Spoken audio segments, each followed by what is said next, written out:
bodies, or who have had deformed heads, or maybe they've had, I met a man that had Tourette's syndrome. Every other word was a 4-letter word, but that's a challenge.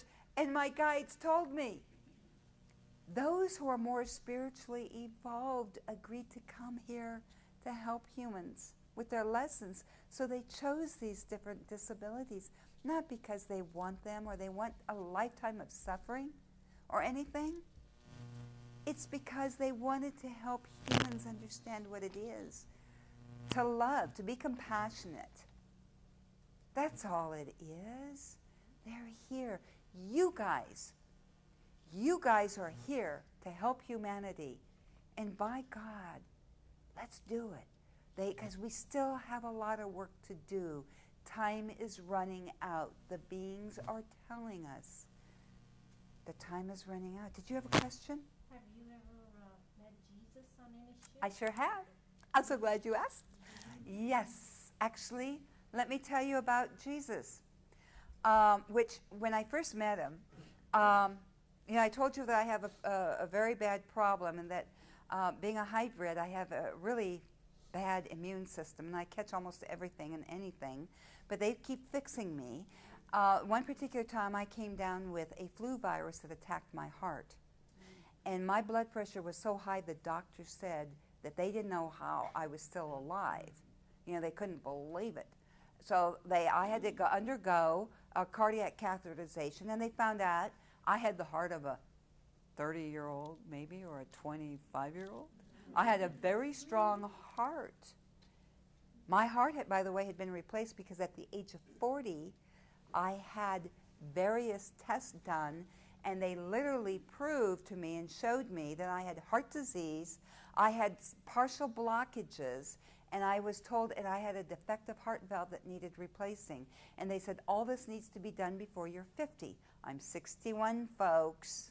I haven't had it done, but my guys have healed me. And they couldn't believe how strong my heart was, even though I had a flu virus. They said, if you ever get another flu virus, you will not survive it if it attacks your heart. Wouldn't you know it, 2 years later, I did it again. I got the doggone flu virus. It attacked my heart, but this time I could not move out of bed. I couldn't walk. I couldn't do anything but lay in bed for 3 days. I couldn't eat. I couldn't keep even ice cubes. I couldn't even suck ice cubes. I couldn't drink water. Nothing. Nothing. I had become so dehydrated, my kidneys shriveled up and were bleeding, and it was painful. And so when I finally was able to walk again, and finally got into a bathtub the first time in 3 days, and let me tell you, when you can't move, you go back to being a baby again. I needed my diapers changed, and there was nobody to change them, you know. So when I finally got up and took my bath, thank God, and I'm laying there, and I had put sea salt in the water, and I'm meditating. Now, the first night that I'm meditating, I got to experience these Zumazettas over here. They came to me and they showed me that I used to be a Zumazetta, and they reminded me of what it was like being a Zumazetta, and I loved it. And I loved them, and they started coming to me, and every time before they'd come to me, they would literally make the sound of a dolphin, that squeal. After that, the very next night now, I'm thinking, I'm going to meet my family, right? All my guides and my star people and all that stuff. What a wonderful time I'm going to have. So I got back in that bathtub of sea salt water, and I'm meditating away and all that. And I found myself up, and I don't know what this place is, but it's got these marble pillars, white marble pillars, and a beautiful deck, and all these stairs going up to it. What is that, Apollo? What would you call that stage setting like that? I don't either. Obviously, I don't know. Do you know? Temple. Yeah, it's like a temple. And it was awesome.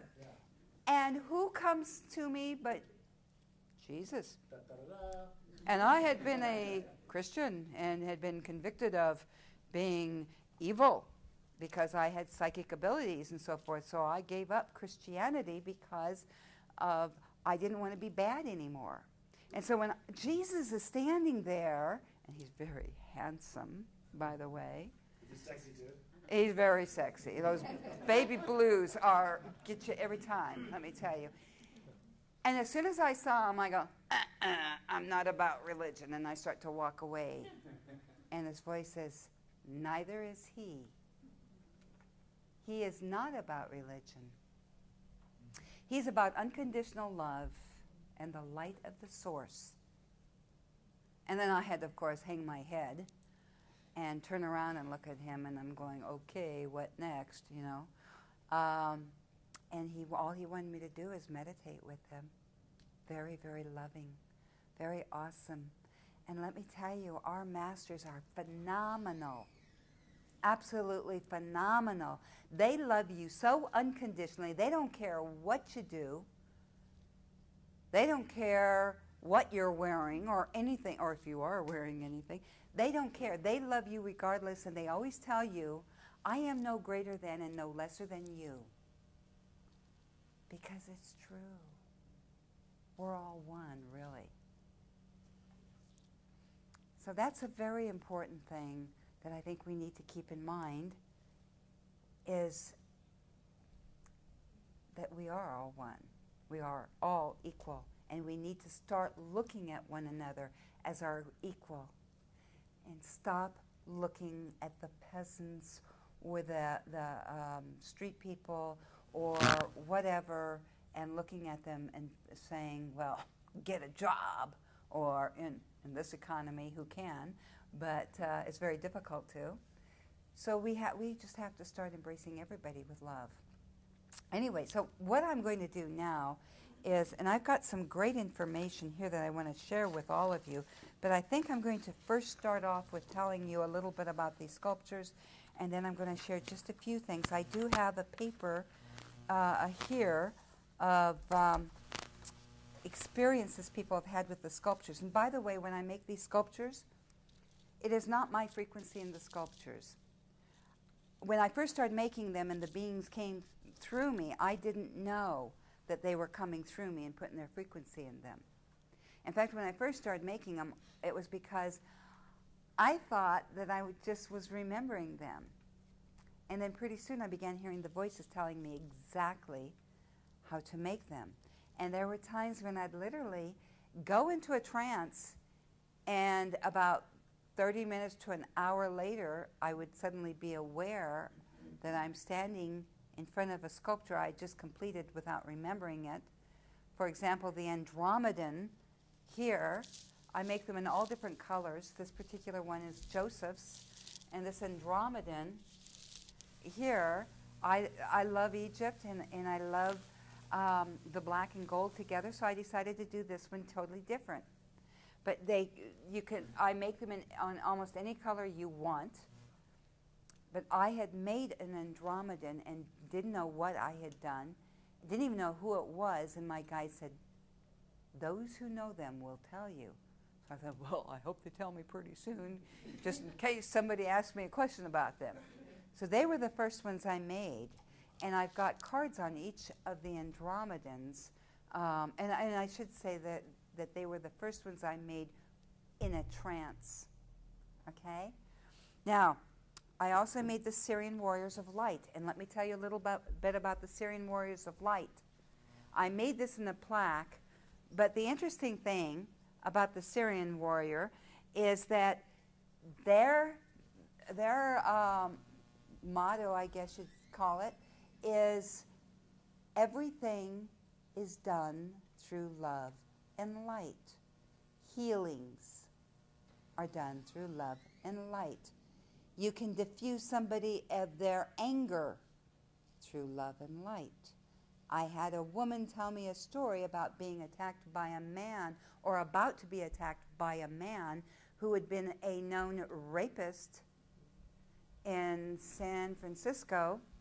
And all of a sudden, one night she's taking a walk, and this guy approaches her, and he's got a knife in his hand.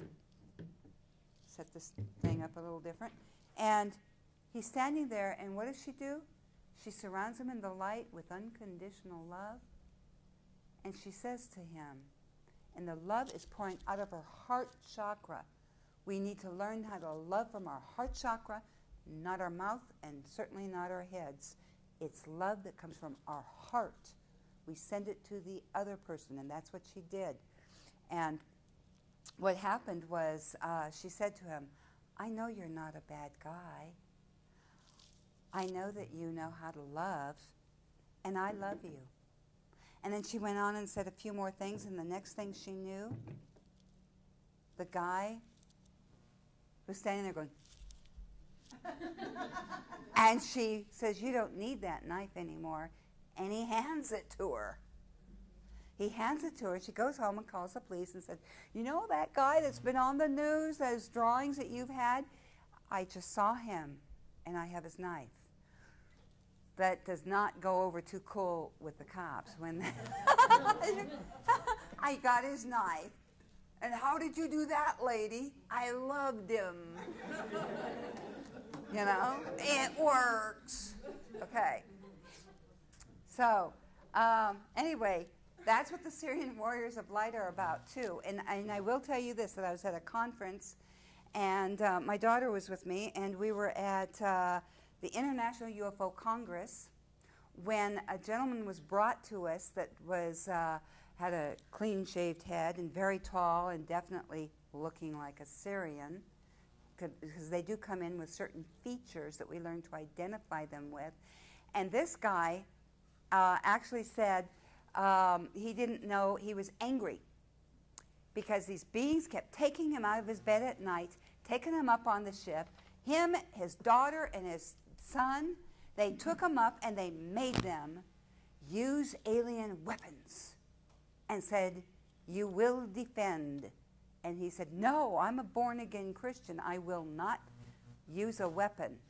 You will, or we will hurt your daughter.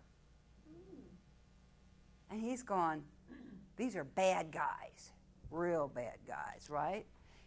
So what does he do? He says, in Jesus Christ's name, I demand that you let us go. Didn't faze him a bit. So he surrounded him in the light with unconditional love, and they're still making him fight. And he's telling me these stories, and I said to him, all of a sudden, the Syrians are downloading me with all this information. And they said, the reason you couldn't stop them with love or the name of Jesus Christ or anything else is because these are the Syrian warriors of light. They're getting you to remember who you are and preparing you for the work you've got to do. The Syrian warriors of light have agreed to be here on planet Earth to assist the other light workers and humans in the time when we have earth changes or certain things going on, whether it's martial law or whether it's bombs going off or whatever. They're here to assist us, and they are told you can only use your love and light as a defense, number one, okay? Number two, the weapons, you will not take out any human, will not kill anyone, unless a light worker's life is in danger. Otherwise, you will use your weapons to diffuse them of their power. Or there are also called the super warriors or soldiers that have been created by many of the governments that do not have a soul, and they have abilities to do some very frightening things. They can lift tons and tons of weight, and they can do a lot of stuff, and these have been kept from us. They actually function as if they're human. They even have a pulse and so on and so forth, but they're not totally human. They have no soul. So only those guys can they take out. So that's why they're here. And I've been meeting a lot of them, and I love it. It's wonderful. Ashtar, you already know about Ashtar in his dining room. I love that dining room. We have the Katasa